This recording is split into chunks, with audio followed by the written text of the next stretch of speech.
दोस्तों, आज तक मैंने आप लोगों को बहुत सारी क्राइम स्टोरी सुनाई, बहुत सारे न्यूज़ दिए, बहुत सारे ऑल इंडिया की खबरें बताई, तरह तरह के खबर हम आप लोगों तक पहुंचाते रहे। लेकिन इसी बीच आज मैं आपके लिए एक ऐसा कहानी लेके आया हूं जो इतिहास के पन्नों में पड़ी हुई वो कहानियां हजारों वर्षों के पहले की है। और यकीन मानिए, इस कहानी को सुनने के बाद में आपको बहुत मज़ा आएगा। और इसमें है भी इस तरह से कि इस कहानी को जैसे ही आप सुनोगे आपको लगेगा कि वाकई में इस कहानी में इतना अच्छा लगा। और आज हमने टॉपिक को भी इसलिए चेंज किया क्योंकि हमारे पास कुछ लोगों का कमेंट भी आया था, कुछ लोगों का फ़ोन भी आया था और उन्होंने मुझे ये कहा भी था कि सर जी, हो सके तो आप किसी एक अलग टॉपिक पर एक वीडियो बनाइए। तो इसलिए आज मैं जो कहानी लेकर आया हूँ वो बहुत ही इंटरेस्टिंग होने वाली है और बहुत ही अच्छी होने वाली है। तो चलिए मैं कहानी को स्टार्ट करता हूँ। दोस्तों, एक शहर था और एक शहर में एक राजा रहता था और उसी राजा के इलाका में एक आदमी रहता था, एक लड़का रहता था, नौजवान रहता था जिसकी उम्र भी ज़्यादा नहीं थी, लगभग 20-22 साल की उम्र रहती थी। और एक कुटिया बना करके वो भगवान का पूजा पाठ किया करता था। और राजा की महल से कुछ ही दूर पर उसका एक कुटिया होता था और कुटिया के अंदर में वो रह करके भगवान का पूजा पाठ किया करता था। लेकिन अचानक से एक दिन उसी एरिया में एक अनाउंसमेंट होता है, भगदड़ मच जाता है और लोग ये कहने लगते हैं कि जल्दी जल्दी लोग अपना दरवाज़ा बंद करके घर के अंदर चले जाओ। तो ये लड़का चौंक जाता है और सोचता है कि आखिर वजह क्या है, लोग इतना भाग दौड़ क्यों कर रहे हैं, लोग इतने जल्दीबाजी में लोग अपना दरवाज़ा क्यों बंद कर रहे हैं, ये जानने की कोशिश करने लगता है। तो वहीं पे कुछ लोग उसको आकर कहने लगते हैं कि अरे,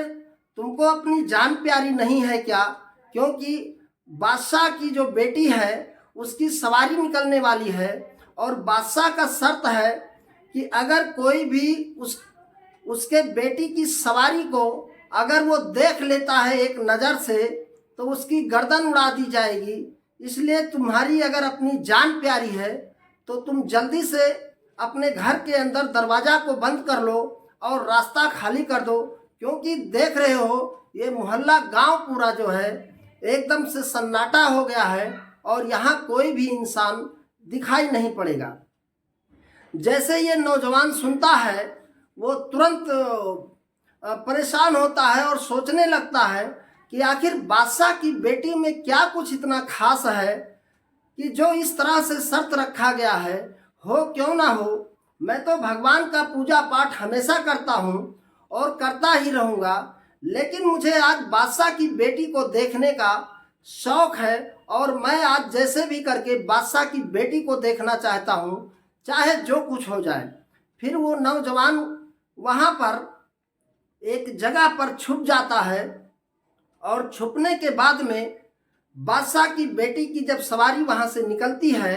तो ये एक नज़र उसको देख लेता है। और जैसे ही ये बादशाह के बेटी को देखता है इसके सीने में आग लग जाती है और काफ़ी परेशान होने लगता है। उसके बाद फिर ये भगवान से विनती करने लगता है कि हो क्यों ना हो भगवान, मैंने आज तक आपकी पूजा पाठ सब चीज़ किया है और इसके अलावा दुनिया में मुझे कुछ पसंद भी नहीं हुआ है। हमने या तो आपको के साथ ही प्यार किया है, आपसे ही लगाव रखा है, और या तो मेरे लाइफ में बादशाह की बेटी है जो मैं इससे प्यार करने लगा हूँ और इससे मैं शादी करना चाहता हूँ और इसके बिना मैं नहीं रह सकता हूँ। मेरी ये मोहब्बत मुझे कैसे मिलेगी? ये भगवान से पूजा पाठ करने लगता है और बहुत काफ़ी इबादत करने लगता है। रात भर सो नहीं पाता है, काफ़ी परेशान होता है। 24 घंटे इसके दिमाग में बादशाह की बेटी दिमाग में घूमने लगती है। इसको इस तरह से होने लगता है कि जैसे पूरी दुनिया में उसके सिवा और इसका कुछ भी नहीं है। इसका खाना पीना तक भी छूट जाता है। और इसके बाद एक दिन ये प्लान बनाता है और अपने अंदर हिम्मत जुटाता है और हिम्मत जुटा करके ये सोचता है कि आज मैं बादशाह के दरबार में जाऊंगा और दरबार में जाने के बाद में मैं आज बादशाह को अपनी बात बता दूंगा और कह दूंगा कि बादशाह, मुझे आपके लड़की से शादी करना है। अब जैसे ये बादशाह के दरबार में पहुंचता है तो वहाँ पर जितने भी बादशाह के लोग खड़े रहते हैं द्वार पे, आप लोग जानते हैं डायरेक्ट कोई भी बादशाह के पास नहीं पहुंचता है। लिहाजा वहाँ के जो संतरी होते हैं उनके द्वारा इसको मैसेज दे दिया जाता है बादशाह को। और बादशाह कहते हैं कि ठीक है, अगर हमारे पास कोई मिलने के लिए आया है हमारे दरबार में तो ज़रूर उससे मिला जाएगा, उसकी बातों को सुना जाएगा और सुनने के बाद में जो भी होगा उसका समाधान निकाला जाएगा। बहरहाल बादशाह के जब उनकी मीटिंग ख़त्म हो जाती है तो मीटिंग ख़त्म होने के बाद में इसको बुलाया जाता है। और जब ये नौजवान वहाँ पहुँचता है तो पहुँचने के बाद में ये बादशाह इसको पूछते हैं कि भाई तुमको क्या प्रॉब्लम है और तुम क्या चाहते हो, किस लिए मुझसे मिलने के लिए यहाँ पर आए हो। तब ये नौजवान कहता है कि बादशाह सलामत, मुझे घुमा फिरा के बात करने का कोई आदत नहीं है और आप अच्छा समझें या बुरा समझें इसकी बात तो कुछ मैं नहीं कह सकता, लेकिन आपकी बेटी को मैंने एक नज़र उस दिन देखा है जब से, तब से ही मुझे चैन नहीं है और मैं आपकी बेटी का हाथ मांगना चाहता हूँ, मैं आपकी बेटी से शादी करना चाहता हूँ। और ये बादशाह के सामने ये जब बात रखता है तो बादशाह बहुत तेज गुस्सा में लाल हो जाते हैं और वहाँ के जो भी उनके दरबारी होते हैं वो भी लाल हो जाते हैं कि एक फटा पुराना कपड़ा पहना हुआ एक नौजवान, एक फकीर जैसा, और ये बादशाह के पास जा कर के इतनी बड़ी अगर वो बात बोलता है तो कहीं ना कहीं उन लोगों को काफ़ी गुस्सा भी आता है और सोचने लगते हैं कि आखिर ये इंसान है कौन और इस तरह से बात कैसे करता है। इसके बाद फिर वहाँ का जो मंत्री होते हैं वो तलवार निकालता है और तुरंत उसको मारने की कोशिश करता है, लेकिन बादशाह उसको रोक देता है और कहता है ठहरो, तुम इसका कुछ नहीं करोगे, इसके साथ एक बार और बातचीत करते हैं, शायद अगर ये कुछ मान जाता है तो कुछ बात आगे हम सोचते हैं। फिर आते हैं और इसके साथ बात करते हैं तो ये कहता है कि देखिए बादशाह सलामत, मैंने जो आपसे कहा है मैंने कुछ गलत नहीं किया है, मैं आपके बेटी के बारे में कुछ गलत नहीं सोचता हूँ, आपके बारे में भी मैं कोई गलत नहीं किया है। मेरा बस इतना ही है कि मैंने जब से इसको देखा है तब से मुझे इससे मोहब्बत हो गया है और इसकी वजह से मैं इसके साथ शादी करना चाहता हूँ। और शादी करना या मोहब्बत करना कुछ गलत तो नहीं है, ना ये धर्म में गलत बताया गया है और ना ही ये कानून में बताया गया है। अगर मैं आपके साथ आकर के इज्जत से आपकी लड़की की अगर हाथ मांग रहा हूँ तो मैं कुछ गलत नहीं कर रहा हूँ। बस फर्क इतना ही है कि आप एक बादशाह हैं और मैं एक फ़कीर हूँ, और फ़कीर हूँ तो हूँ लेकिन मैं आपके बच्ची से, आपके बेटी से प्यार करता हूँ और उससे शादी करना चाहता हूँ। इसके बाद जब उनको पता चलता है तब वो कहते हैं, आप बादशाह और मंत्री जब दोनों आपस में बात करते हैं और कहते हैं कि ये तो जो कह रहा है ये तो नियम पूर्वक बात बता रहा है और इसको हम लड़की भी नहीं दे सकते, लेकिन इसके सामने एक ऐसा शर्त रख देते हैं, अगर वो शर्त हम रख देंगे तो शायद ये शर्त को पूरा भी नहीं कर पाएगा और मुझे इसको लड़की की इसको देना भी नहीं पड़ेगा। फिर उसके बाद आते हैं और इससे कहते हैं कि देखो, अगर तुम हमारी लड़की से शादी करना चाहते हो तो आपके सामने एक शर्त है, अगर वो शर्त तुम पूरा कर ले जाओगे तो तुम्हें लड़की की शादी करवा दी जाएगी। उसको पूछते हैं कि क्या शर्त है, तो वो बताते हैं कि हमारी लड़की को समुंदर में जो मोती होते हैं और वो भी वाइट कलर की मोती, और उसी मोती से बना हुआ हमारे लड़की के लिए जो हार लेके आएगा उसी के साथ मैं अपनी लड़की की शादी करूँगा। जब इतना बात वो सुनता है तो उसके दिल में एक उम्मीद जग जाती है और वो सोचने लगता है कि चलो कम से कम नियम कानून के हिसाब से बादशाह ने तो मुझे मना नहीं किया है, इसके हिसाब से हम इनकी जो मांग है उसको पूरा करने की कोशिश करते हैं। और ये नौजवान अपने घर चला आता है और घर आने के बाद रात भर सोचता है कि क्या करें क्या ना करें, और भगवान से भी बहुत काफ़ी मिन्नत भी मांगता है। उसके बाद ये सवेरे एक कटोरा लेकर के वहाँ घर से अपने समुंदर की तरफ निकल जाता है, क्योंकि ये सुना था कि समुंदर में ये मोती पाए जाते हैं। तो जब ये समुंदर की तरफ जाता है और समुंदर को देखता है तो देखने के बाद भी इसकी मोहब्बत इतनी बड़ी थी कि समुंदर जो था वो भी कहीं ना कहीं इसको छोटा नज़र आ रहा था और उसको ये उम्मीद हो रही थी कि मैं कहीं ना कहीं इस समुंदर को सुखा दूंगा। उसके बाद जब ये वहाँ से पानी को फेंकना चालू करता है समुंदर से एक दूसरी जगह पे,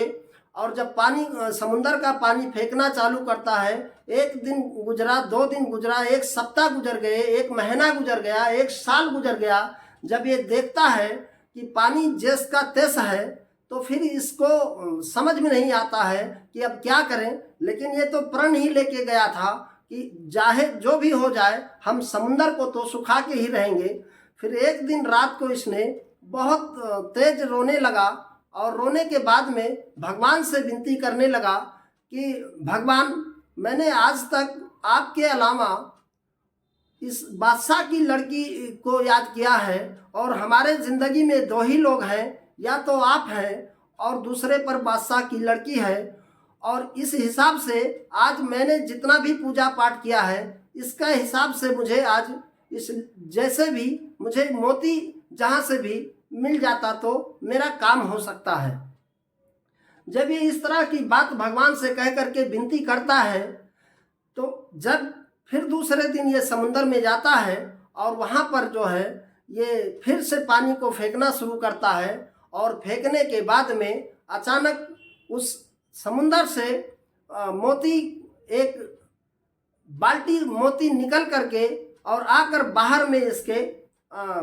जैसे कि किसी ने फेंक दिया हो। और फेंकने के बाद में जब ये देखता है वहाँ पे कि मोती पूरा वहाँ पे बिखरा पड़ा हुआ है, तो ये जाता है और उस मोती को पूरा एक बाल्टी में बटोरता है, और बटोरने के बाद में हंसी खुशी हो करके ये बादशाह के पास पहुँचता है लेकर, और कहता है बादशाह सलामत, मैंने जो आपने मुझे कहा था वो हम आपके बेटी के लिए मोती लेकर आ गए हैं।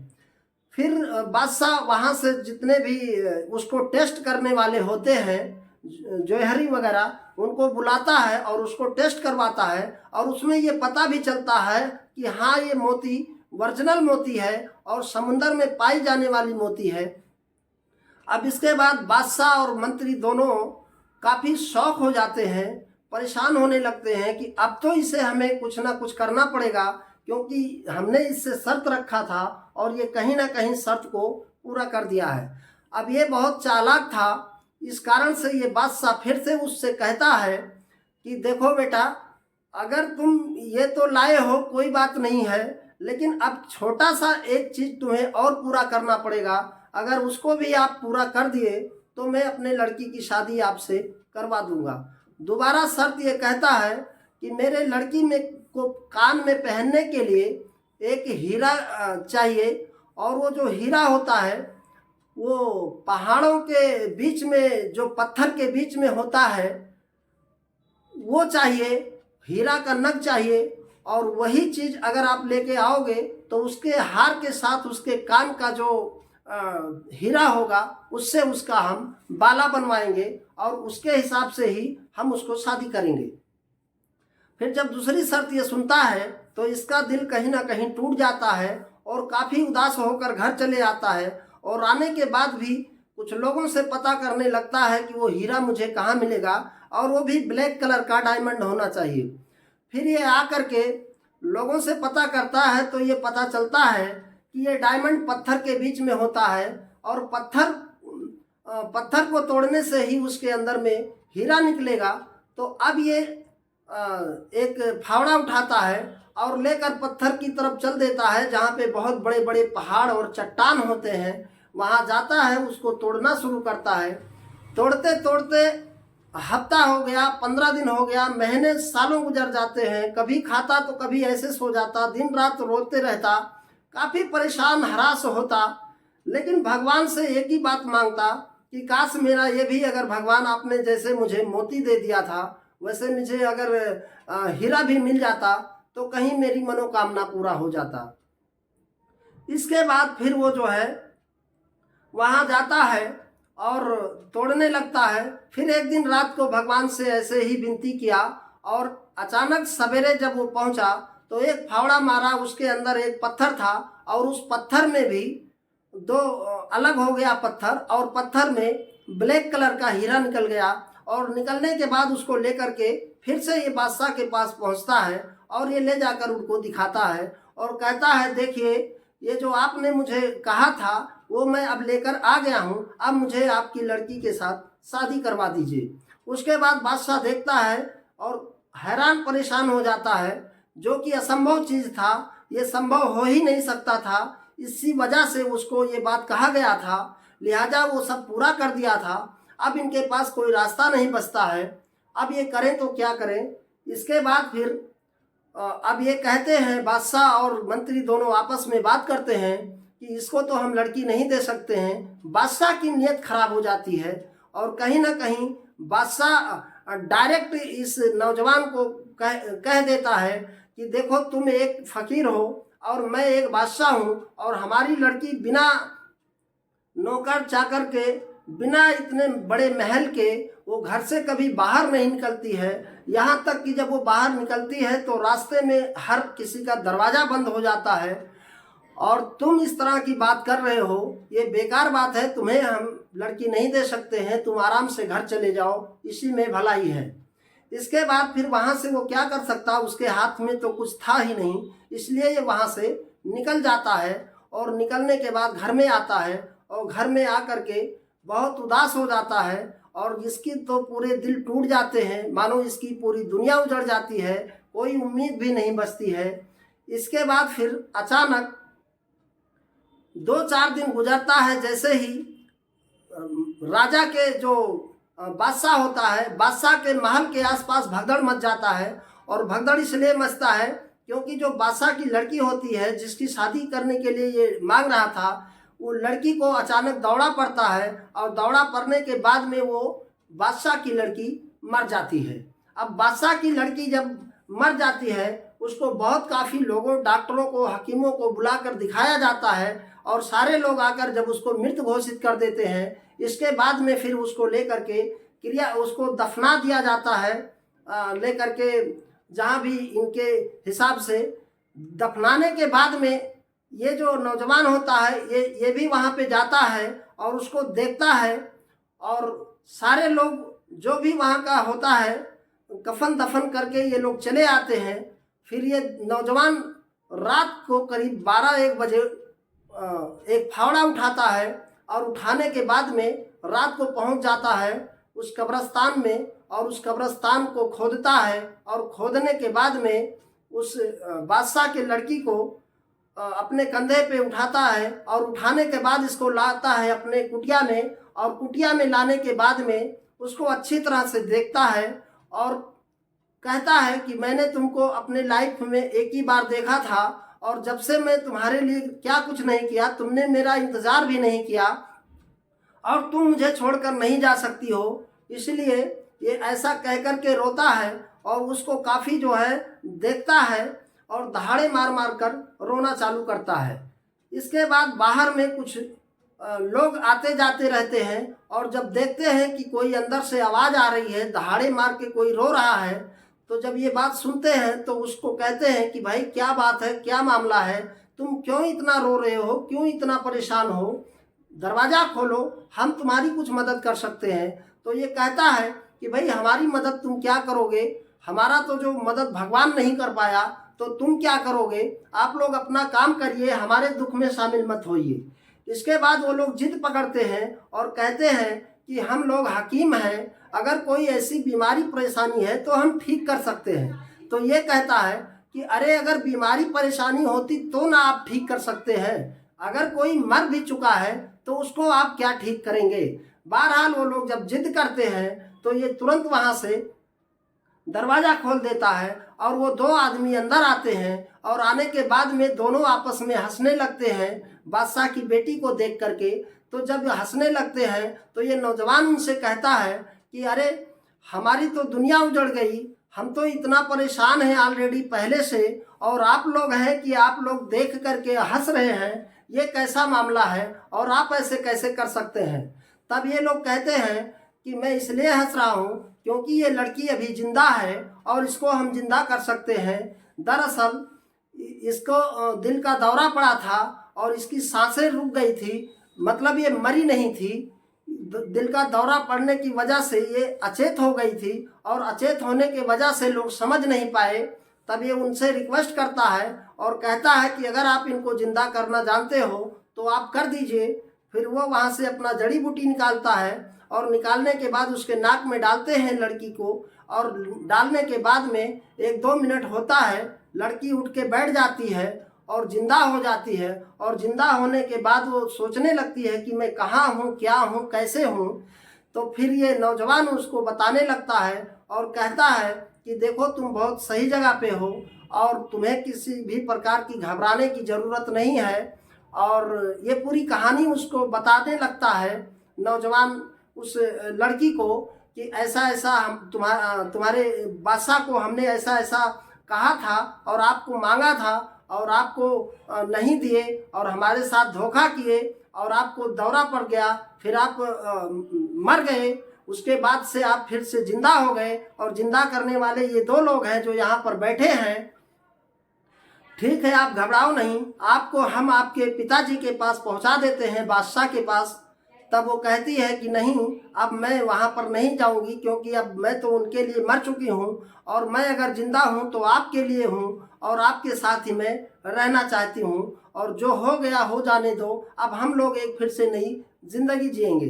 फिर वही 2 जो जाते हैं वो लोग इन दोनों लोगों की शादी करवा देते हैं और ये लोग हंसी खुशी से अपना ज़िंदगी जीने लगते हैं। फिर वो दोनों जो आए थे वो चले जाते हैं। जाने के बाद में इन लोगों का करीब 5, 7, 8 साल गुजर जाता है। फिर इनको एक बेटा होता है और वो बेटा इतना बड़ा हो जाता है कि स्कूल जाने लायक हो जाता है। और जब ये बेटा स्कूल जाता है तो संजोग से बादशाह जो है अपने ही इलाका में कुछ स्कूलें वगैरह खुलवाया करता था, हॉस्पिटल खुलवाया करता था। तो उस स्कूल में ही ये बच्चा पढ़ने के लिए चला जाता है और वहाँ से जो बादशाह की बेगम होती थी वो हमेशा स्कूल में बच्चों को देख रेख करने के लिए आया करती थी। फिर एक दिन बेगम की नज़र इस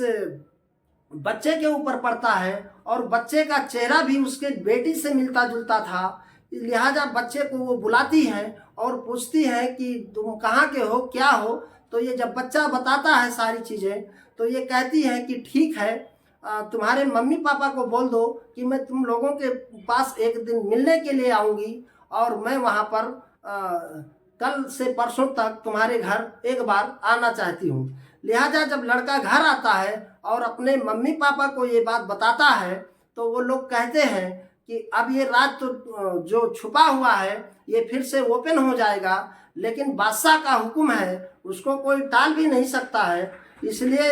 वो बेगम उसके घर दूसरे दिन पहुंचते हैं, फिर इजाज़त मांगते हैं दरवाज़ा खोलने का और बेगम वहां आके पहुंच जाती हैं। और पहुंचने के बाद में जैसे ही ये अपने बेटी को देखती हैं तो एक टक देखते रहते हैं और देखने के बाद दोनों आपस में गले मिल जाते हैं और रोने लगते हैं। और रोने के बाद में इनके मुंह से मां निकलता है और उनके मुंह से बेटी निकलता है और दोनों काफ़ी देर तक रोते हैं। उसके रोने के बाद में जब थोड़ा सा शांत होते हैं तो ये लोग अपनी कहानी को बताते हैं और कहानी बताने के बाद में फिर से